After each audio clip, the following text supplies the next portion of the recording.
Hello students, good morning. In previous lecture of English subject we have studied about the types of sentence.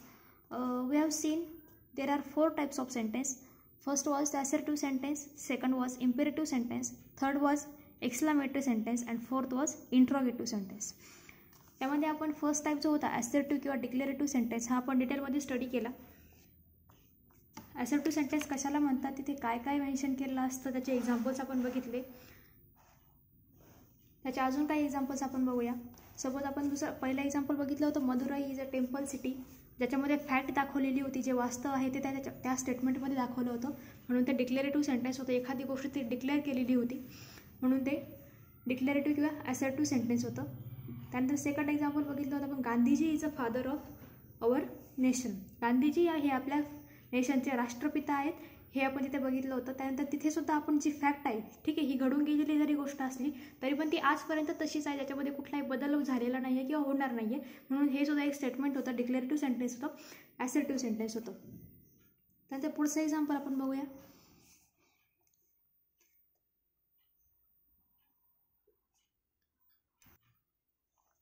Next example, the teacher punished the student. The teacher punished the student. टीचरने स्टुडंटला punishment केली. का केली, कशी केली हे याच्यामध्ये सांगितलं नाही, ते महत्त्वाचं नाही आहे. फक्त इथे आपलं स्टेटमेंट काय आहे, the teacher punish the student. एखादी गोष्ट ती जी झाली आहे, टीचरने स्टुडंटला पनिशमेंट केली, ही गोष्ट घडून गेली आहे, ती पुढे बदलणार आहे का, म्हणून हे काय झालं, स्टेटमेंट झालं, असर्टिव्ह सेंटेन्स झालं. इथे एखादी गोष्ट डिक्लेअर केली, एखादी गोष्ट सांगितली, जी फॅक्ट आहे, वास्तव जे आहे, जे घडलेल्या गोष्टीबद्दल आपण सांगतोय, जे वास्तव आहे ते आपण इथे सांगितले, म्हणून teacher punish the student it's a declarative किंवा असर्टिव्ह सेंटेन्स. नेक्स्ट एक्झाम्पल बघूया.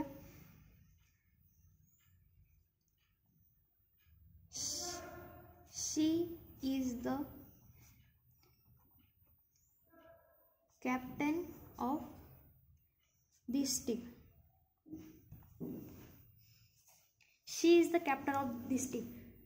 ती या टीमची कॅप्टन आहे. ही गोष्ट आहे जी अगोदरही होती, आताही आहे आणि पुढेही असणार आहे. म्हणजे जी गोष्ट आता चालू आहे, रनिंग आहे, त्या गोष्टीबद्दल आपण बोलतोय. आणि ती गोष्ट डिक्लेरेटिव्ह आहे, जी गोष्ट सांगितलेली आहे, जी वास्तव आहे किंवा पुढे सुद्धा हे असणार आहे. कदाचित ते काही काळानंतर नसेल, पण सध्या जे आहे ना, ते वास्तव इथे सांगितलेलं आहे, म्हणून हे काय झालं, आपलं स्टेटमेंट आहे, डिक्लेरेटिव्ह सेंटेन्स आहे, असर्टिव्ह सेंटेन्स आहे.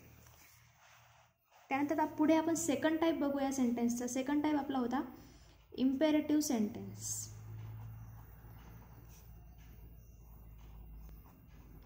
Imperative sentence. आता इम्पेरेटिव्ह सेंटेन्स म्हणजे काय, तर imperative sentence gives a command or a request. तर इम्पेरेटिव्ह सेंटेन्समध्ये एखादी ऑर्डर दिलेली असते, कमांड दिलेली असते, आदेश दिलेला असतो किंवा तिथे विनंतीसुद्धा असते, रिक्वेस्ट केलेली असते. Imperative sentence gives a command or a request. जिथे विनंती केलेली असू शकते किंवा कमांड किंवा ऑर्डर दिलेली असू शकते, आदेश असू शकतो किंवा रिक्वेस्ट असू शकते. Imperative sentences do not have a subject as you is implied subject. Imperative सेंटेन्सला असा काही सब्जेक्ट असावा किंवा असं काही पर्टिक्युलरली एखाद्या गोष्टीबद्दलच बोललं पाहिजे असं इथे काही कंपल्शन नसतं किंवा असं काही इथे ऑब्जेक्शन नसतं. Imperative sentence do not have a subject as you is the implied subject. म्हणजे आपण जे बोलूय तो आपला सब्जेक्ट असेल. इथे काही असा पर्टिक्युलर कोणी सब्जेक्ट दिला आहे त्यावरच बोलायचं आहे असं काही नाही आहे. जे आपण बोलू तो त्या सेंटेन्सचा किंवा तो आपल्या बोलण्याचा विषय किंवा सब्जेक्ट असेल. Imperative sentence is usually followed by a period. Imperative sentence followed by a period, जिथे एखादा स्पॅन सांगितलेला असेल, मग तो टाईमचा असेल, डेचा असेल किंवा इयर्सचा असेल किंवा दुसरा कुठल्या गोष्टीचा जो काही काळ असेल तो तिथे मेन्शन केलेला असतो. आणि जेव्हा एखादी कमांड आपण जी दिली आहे किंवा ती एकदम स्ट्रॉंगली दिली आहे, एकदम बोल्डली दिली आहे, कन्फर्मली दिली आहे, कॉन्फिडेंटली दिली आहे, ती कमांड जर जास्त स्ट्रॉंग असेल तर तिथे काय एक्सक्लेमेटरी पॉईंटचा तिथे दाखवला जातो. आता एक्सक्लेमेशन पॉईंट हा काय असतो, आपण बघितलं आहे की जिथे एखादी कमांड किंवा एखादी रिक्वेस्ट असेल जी स्ट्रॉंग असेल तर तिथे एक्सक्लेमेशन पॉईंट दिला जातो, एक्सक्लेमेशन पॉईंट दाखवला जातो. पण हा एक्सक्लेमेशन पॉईंट नेमकी काय असतो हे आपण आपल्या एक्सक्लेमेटरी सेंटेन्स आपण जेव्हा बघणार आहोत आपला पुढचा टाईप त्याच्यामध्ये आपण हे बघणारच आहोत. एक्सक्लेमेशन पॉईंट काय असतो ते त्या अगोदर आपण इम्पेरेटिव्ह सेंटेन्सबद्दल बघूया अगोदर. आता इम्पेरेटिव्ह सेंटेन्स काय काय असतात, त्याच्यामध्ये काय काय दाखवलेलं असतं. आपण मेनली काय सांगितलं, कमांड और रिक्वेस्ट. म्हणजे फक्त कमांड आणि रिक्वेस्ट असते का, मेनली ह्या 2 गोष्टी असतात. पण पुढे अजून काय असतं त्याच्यामध्ये, रिक्वेस्ट असते, सजेशन्स असतात, ॲडव्हाइस असतं, एखादा कुणी सल्ला दिला असेल, आदेश दिला असेल, त्यानंतर कमांड असते. हे एवढं सगळं इम्पेरेटिव्ह सेंटेन्समध्ये असतं. ह्या एवढ्या सगळ्या गोष्टी इम्पेरेटिव्ह सेंटेन्स थ्रू आपण शो करतो. आता इम्पेरेटिव्ह सेंटेन्सचं स्ट्रक्चर कसं असतं ते आपण बघूया. आता जनरली इम्पेरेटिव्ह सेंटेन्समध्ये सब्जेक्ट हा नसतो, पण जरी असला तरी तो काय असतो, एखादी पर्सन असेल का जी ऐकणारी व्यक्ती असेल किंवा दुसरा कोणी ऑडियन्स असेल तो सब्जेक्ट असतो. पण हा सब्जेक्टसुद्धा वाक्याच्या सुरुवातीला नसतो. जनरली वाक्याच्या सुरुवातीला आपण सब्जेक्ट दिलेला असतो अदर वाक्यामध्ये. जसं आपण फर्स्ट त्याच्यामध्ये बघितलं, parrot is the beautiful word, assertive सेंटेन्समध्ये बघितलं. याच्यामध्ये आपलं पॅरट हा सब्जेक्ट होता जो वाक्याच्या सुरुवातीला होता. पण इथे तसा नाही आहे. इथे सब्जेक्ट हा शक्यतो नसतो आणि जरी तो असला तरी तो वाक्याच्या शेवटी असतो किंवा वाक्याच्या इतर पोझिशनमध्ये असतो. मग वाक्याची सुरुवात कशाने होते, तर इम्पेरेटिव्ह सेंटेन्सच्या वाक्याची सुरुवात ही व्हर्बने होते, क्रियापदाने होते. का, आता आपण तिथे एखादी ऑर्डर देतोय, रिक्वेस्ट करतोय, मग आपण कुठली गोष्ट करणार आहे कुठली गोष्ट नाही करणार आहे, जी कुठली क्रिया असेल वाक्यामध्ये, जी कुठला व्हर्ब असेल किंवा जी कुठली गोष्ट तिथे घडणार असेल ती गोष्ट वाक्याच्या सुरुवातीला मेन्शन केली जाते आणि सब्जेक्ट हा शेवटी असतो. आता तुम्हाला जर सांगितलं सब्जेक्ट आपला हा काय असतो, एखादी पर्सन असेल, लिसनिंग पर्सन असेल किंवा ऑडियन्स असेल. आणि इन अदर वर्ड जर आपण म्हटलं, if an imperative sentence is directed at you, जर इम्पेरेटिव्ह सेंटेन्स हे आपल्याकडे डायरेक्टेड असेल किंवा ते आपल्याबद्दल असेल तर आपण तिथे सब्जेक्ट असतो. किंवा ती समोरच्या व्यक्तीबद्दल आपण बोलत असू किंवा समोरच्या व्यक्तीला काही सांगत असू तर त्या वाक्याचा, त्या इम्पेरेटिव्ह सेंटेन्सचा सब्जेक्ट समोरची व्यक्ती असेल किंवा आपण असू. काय सांगितलं आहे, the imperative sentence begins with verb आणि सब्जेक्ट विल बी काय असतो, पर्सन लिसनिंग और ऑडियन्स.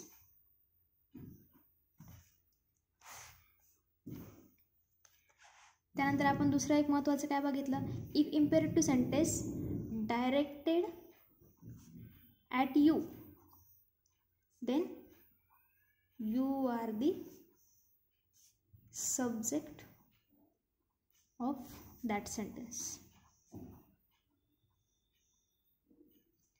ओके. आता इम्पेरेटिव्ह सेंटेन्स जे आहेत ते मे बी ॲफर्मेटिव्ह और मे बी निगेटिव्ह. ते पॉझिटिव्ह फॉर्मॅटमध्ये असू शकतात आणि निगेटिव्ह फॉर्मॅटमध्ये असू शकतात. ॲफर्मेटिव्ह म्हणजे पॉझिटिव्ह, ज्याच्यामध्ये निगेटिव्हिटी दाखवलेली नसते अशा वाक्याला आपण ॲफर्मेटिव्ह सेंटेन्स असं म्हणतो. Imperative sentence may be affirmative, that means in positive format, or may be negative, that means in negative format. दोन्ही प्रकारचे एक्झाम्पल आपण बघणार आहोत. आता affirmative encourages an action or direct that something happen. आता affirmative सेंटेन्समध्ये काय दाखवलेलं असतं की जे इम्पेरेटिव्ह सेंटेन्समध्ये जर पॉझिटिव्ह फॉर्मॅटमध्ये असलेलं सेंटेन्स आहे त्याच्यामध्ये काय दाखवतात, एनकरेज अन ॲक्शन, एखादी गोष्ट जी घडते, एखादी ॲक्शन होते किंवा एखादी क्रिया होते की जी पॉझिटिव्ह आहे, एखादी क्रिया घडत असताना ती क्रिया या वाक्यामध्ये दाखवली जाते. किंवा एखादी गोष्ट जी घडत आहे तिथे क्रिया असेल नसेल दॅट डज नॉट मॅटर, एखादी गोष्ट जी घडणार आहे त्या गोष्टीबद्दल बोलताना तिथे निगेटिव्हिटी कुठलीही दर्शवली जात नाही, अशी सेंटेन्सला काय म्हणतात, अफर्मेटिव्ह इम्पेरेटिव्ह सेंटेन्स. त्याच्या पण आता काही एक्झाम्पल्स बघूया. आता आपण जे एक्झाम्पल बघणार आहोत ते इम्पेरेटिव्ह सेंटेन्स आहेत पण ते निगेटिव्ह आहेत, निगेटिव्ह इन्स्टेड आहेत. किंवा एखादी गोष्ट घडू नये किंवा एखादी गोष्ट घडायला नको असं आपल्याला जेव्हा वाटतं तेव्हा आपण जे वाक्य आपण जशा पद्धतीने मांडतो ते आपण या एक्झाम्पलमध्ये बघणार आहोत. फर्स्ट एक्झाम्पल आपण बघूया. Don't eat my strawberries. आता वाक्याचा आपण फर्स्ट पार्ट स्टडी करूया. Don't eat my strawberry. Don't म्हणजे हे एक निगेटिव्हिटीने सुरुवात झाली आहे, पण इथे काय सजेशन दिलं किंवा ॲडवाईस दिले किंवा कमांड दिली. इथे आपण शक्यतो कमांड धरूया. डोंट ईट माय स्ट्रॉबेरीज, माझ्या स्ट्रॉबेरी खाऊ नको. इथे आपण कमांड दिली, सांगितली एखादी गोष्ट, विचारली आहे का नाही, तिथे काही भावना आहे का नाही, आपल्याला फक्त एकच सांगायचं हे तू करू नको, हे आपल्याला इथे सांगायचं आहे. आणि हे निगेटिव्ह सेंटेन्स आहे, निगेटिव्ह इम्पेरेटिव्ह सेंटेन्स. आपण अगोदर याचा स्टडी करताना आपण याच्याकडे फक्त इम्पेरेटिव्ह सेंटेन्स म्हणून बघूया, जिथे आपल्याला कमांड दर्शवलं आहे असं आपण बघूया. पण वाक्याचा जर डीपमध्ये स्टडी केला, अफर्मेटिव्ह निगेटिव्ह हे जर टाईप आपण त्याच्यामध्ये घेतले, तर इथे काय आहे निगेटिव्ह सेंटेन्स आहे, जे निगेटिव्ह इन्स्टेड करतं, निगेटिव्ह ॲक्शन शो करतं, हे करू नको हे या वाक्यामध्ये दाखवलं आहे. नंतर सेकंड एक्झाम्पल आपण बघूया. Don't wait for my answer. तर इथे पण कमांड दिली आहे, हे पण इम्पेरेटिव्ह सेंटेन्स आहे, पण कसं आहे निगेटिव्ह आहे, कारण वाक्याची सुरुवात डोंट या क्रियेने झाली आहे, म्हणजे हे करू नको अशी इथे वाक्याची सुरुवात केली आहे. Don't wait for my answer, माझ्या उत्तराची वाट बघू नको. हे पण वरच्या वाक्यासारखं सेम, इथे फॅक्ट आहे, इम्पेरेटिव्ह सेंटेन्स आहे, पण ते निगेटिव्ह आहे. एखादी क्रिया इथे करू नको असं सांगितलेलं आहे, म्हणजे ही कमांड पण आहे आणि निगेटिव्ह सेंटेन्स पण आहे. त्यानंतर पुढचं एक्झाम्पल आपण बघूया. Don't text me. तर हे इम्पेरेटिव्ह सेंटेन्स आहे, कारण आपण कमांड दिली आहे डोंट टेक्स्ट मी. वाक्याची सुरुवात निगेटिव्ह क्रियेने झाली आहे, किंवा ही क्रिया करू नको, हे करू नको अशी वाक्याची सुरुवात आपण केली आहे. डोंट टेक्स्ट मी म्हणजे मला मेसेज करू नको. म्हणून हे आपले तिन्ही जे सेंटेन्स आहेत, तिन्ही जे एक्झाम्पल आहेत ते इम्पेरेटिव्ह सेंटेन्सचे एक्झाम्पल आहेत, पण ते कसे आहेत निगेटिव्ह इन्स्टेड आहेत. ओके. आता आपण जेव्हा निगेटिव्ह सेंटेन्स हे आपण दाखवायचं असतं, निगेटिव्ह इम्पेरेटिव्हिटी आपल्याला जेव्हा दाखवायची असते, तेव्हा ती आपण एक शॉर्ट आणि सिम्पल वर्डमध्ये पण दाखवू शकतो. पण ते आपण सेंटेन्समध्ये दाखवू शकतो का नाही. जेव्हा आपण एखादं कन्व्हर्सेशन असेल, एखादं कन्व्हर्सेशन चालू असेल, त्या कन्व्हर्सेशनमध्ये आपण बोलताना का एकमेकांशी संबंध वरच्या वाक्याचा खालच्या वाक्याशी संबंध आहे, खालच्या वाक्याचा वरच्या वाक्याशी संबंध आहे, त्या दोन्हीचा संबंध एकमेकांशी लागतो, त्यावेळी आपण कन्व्हर्सेशनमध्ये एका शब्दामध्ये आपण निगेटिव्हिटी दर्शवू शकतो. तसे इतर वेळेस आपण सिंपल सेंटेन्सबद्दल बोलत असेल, किंवा एखाद्या सिंगल सेंटेन्स जसं आपण म्हटलं डोंट ईट माय स्ट्रॉबेरी, याला उत्तर द्यायचं म्हटलं आपण एका शब्दामध्ये देऊ शकतो का, तर नाही. आपल्याला हे पूर्ण वाक्य, कारण याचा आपल्याला संदर्भ लागत नाही. जेव्हा आपल्याला संदर्भ लागतो तो कन्व्हर्सेशनमध्ये लागतो फक्त, म्हणून आपण तिथे एकाच शब्दामध्ये निगेटिव्हिटी दर्शवू शकतो. आता आपण तसं एखादं कन्व्हर्सेशन बघूया. सपोज दोन पर्सन आहेत, त्या दोन्ही एकमेकांशी बोलत आहेत. कशाबद्दल बोलत आहेत, सपोज एखादा सब्जेक्ट घेतला आपण स्ट्रॉबेरीजबद्दल बोलत आहे, तर आपण फर्स्ट पर्सन घेऊया, पर्सन ए, आणि सेकंड पर्सन आपली आहे बी. आता फर्स्ट पर्सन काय म्हणते, I want to give you some strawberries. आता फर्स्ट पर्सन काय म्हणते सेकंड पर्सनला, आपली फर्स्ट पर्सन आहे बी ए आणि सेकंड पर्सन आहे आपली बी. आता ही ए पर्सन बी पर्सनला काय म्हणते, I want to give you some strawberries, मला तुला काही स्ट्रॉबेरीज द्याव्याशा वाटतात किंवा द्यायच्या आहेत. तर त्या सेकंड बी, आता पर्सन बीला जर ह्या स्ट्रॉबेरीज नको असेल, तर पर्सन बी हे कसं दर्शवू शकते, फक्त डोंट जरी म्हटलं, डोंट, तरी या गोष्टीतून त्याचा नकार दिसतो का, त्याला त्या स्ट्रॉबेरीज नको आहे यातून हा नकार दिसतो. तरी आपण वाक्य पूर्ण करण्यासाठी काय म्हणूया, don't I am allergic to them, मला स्ट्रॉबेरीची ॲलर्जी आहे, मला त्या देऊ नको. पण शॉर्ट याच्यामध्ये जर दाखवायचं मला आपण फक्त डोंट हा शब्द जरी आपण इथे वापरला, तरी सुद्धा हे वाक्य पूर्ण होतं, हे कन्व्हर्सेशन पूर्ण होतं, दोन्हींचा एकमेकांशी संदर्भ लागतो. जसं आपण हा टॉपिक सुरू केला तेव्हा बघितलं की इम्पेरेटिव्ह सेंटेन्स काय इश्यू करतात, रिक्वेस्ट, कमांड, त्यानंतर सजेशन बघितलं आपण, ॲडवाईस बघितलं. तसं त्याच्यामध्ये काय असतं, एखादी इच्छासुद्धा याच्यामध्ये आपण दर्शवू शकतो. आता जनरली एक्सक्लेमेटरी सेंटेन्स झालं, डिक्लेरेटिव्ह किंवा आपलं असर्टिव्ह सेंटेन्स झालं, किंवा इंट्रोगेटिव्ह सेंटेन्स झालं, या तिन्ही हे आपले चार जे सेंटेन्सचे टाईप आहेत, त्यामध्ये सगळ्यात सोपा टाईप्स आणि सगळ्यात छोटा जे सेंटेन्स असेल किंवा सगळ्यात लवकर ओळखता येण्यासारखं सेंटेन्स जे असतं ते आपलं इम्पेरेटिव्ह हा टाईप खूप सोपा आहे, समजायलाही सोपा आहे. आणि एखाद्या पॅसेजमध्ये असेल, कन्व्हर्सेशनमध्ये असेल, किंवा एखाद्या कुठलाही सेंटेन्स असेल ते आपल्याला इझिली ओळखता येतील. बाकीचे सेंटेन्स जे आहे ते आपल्याला कधी कधी कन्फ्युजन होऊ शकतं त्याबद्दल, कधी कधी ते खूप मोठे असू शकतात किंवा खूप कॉम्प्लिकेटेड असू शकतात, ते आपल्याला लवकर कळत नाही. पण इम्पेरेटिव्ह सेंटेन्स तसं नाही आहे, कारण याची सुरुवात कशी होते, क्रियापदापासून होते. मग क्रियापदापासून सुरुवात झाली म्हणजे हे नक्कीच इम्पेरेटिव्ह सेंटेन्स असतं. आता इम्पेरेटिव्ह सेंटेन्स कसं असतं आपण बघूया. बाकीचे सेंटेन्स तसे शॉर्ट असतीलच असं नाही, पण इम्पेरेटिव्ह सेंटेन्स हे जनरली शॉर्ट असतात आणि सिम्पल असतात. आपण बाकीचे जे असतात ते सेंटेन्स जे असतात ते लांब असू शकतात, त्याच्यामध्ये खूप सारे वर्ड्स असू शकतात, खूप एका वाक्यामध्ये एकापेक्षा जास्त क्रिया वगैरे दर्शवलेल्या असू शकतात. त्यानंतर ते कॉम्प्लेक्स असू शकतात, म्हणजे असे किचकट असू शकतात की ज्यातून आपल्याला लवकर काय नेमकी घडतं हे आपण एकदा वाचल्यानंतर आपल्याला कळत नाही. पण तसं इम्पेरेटिव्ह सेंटेन्सचं नसतं. इम्पेरेटिव्ह सेंटेन्स शॉर्ट आणि सिम्पल असतं समजायला. आता जनरली इंग्लिश लँग्वेजमधले बरेचसे सेंटेन्स काही जे इम्पेरेटिव्ह असतात पण ते आपल्याला स्टेटमेंट वाटतात, असर्टिव्ह सेंटेन्स किंवा सिम्पल सेंटेन्स वाटतात. त्याचे आपण एक्झाम्पल बघूया. पण ॲक्च्युली ते असतात इम्पेरेटिव्ह सेंटेन्स. सपोज आपण एखादा सेंटेन्स घेतलं स्टॉप, ही एवढंच आहे. आता ही आपण ॲक्च्युली ही कमांड आहे, स्टॉप म्हणजे थांबा, पण आपल्याला हे वाटताना काय वाटतं, सिम्पल वर्ड सिम्पल सेंटेन्स वाटतं. कधी कधी आपलं कन्फ्युजन होतं की हे ॲसर्टिव्ह सेंटेन्स किंवा हा ॲसर्टिव्ह वर्ड आहे, पण actually it is not assertive sentence or assertive word, it's a command, it's a imperative sentence. त्यानंतर दुसरं आपण बघूया गो. त्यानंतर हरी हा जर घेतला, हरी म्हणजे घाई करा, त्याचं आपण एक्सक्लेमेटरी पॉईंट इथे आला आहे कारण आपण इथे कमांड दिली आहे, पण ती कशी दिली आहे, एक्सक्लेमेशनने दिली. म्हणून मी तुम्हाला सांगितलं एक्सक्लेमेशन पॉईंट आपण पुढे बघणार आहोत, तर हा तो एक्सक्लेमेशन पॉईंट. एखादी कमांड आपण दिली आहे पण ती स्ट्रॉंगली दिली आहे, हे करावंच लागेल, ही कॉन्फिडेंटली जी कमांड दिली जाते तिथे आपण एक्सक्लेमेशन पॉईंट वापरतो. आता हा एक्सक्लेमेशन पॉईंट जो आहे तो कुठे द्यायचा हे आपण ठरवायचं.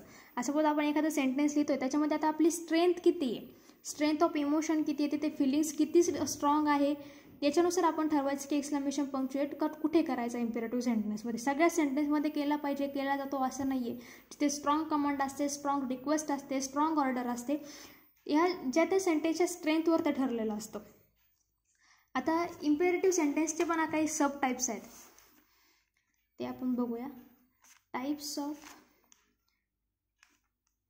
Imperative sentence. आता इम्पेरेटिव्ह सेंटेन्सेस टाईप काय काय असू शकतात ते आपण बघूया. तर फर्स्ट जो आहे रिले इंस्ट्रक्शन्स. नंतर सेकंड आहे इट रिलेज रिक्वेस्ट. त्यानंतर थर्ड आहे imperative sentence that release demand. नंतर फोर्थ टाईप आहे imperative sentence that shares invitations. आणि फिफ्थ जो आहे the imperative sentence that share विशेष फॉर समवन. आता 5 सब टाईप्स आहेत इम्पेरेटिव्ह सेंटेन्सचे. फर्स्ट आहे रिलेज इन्स्ट्रक्शन. आता एखादा इम्पेरेटिव्ह सेंटेन्स हे जे इन्स्ट्रक्शन दाखवतो.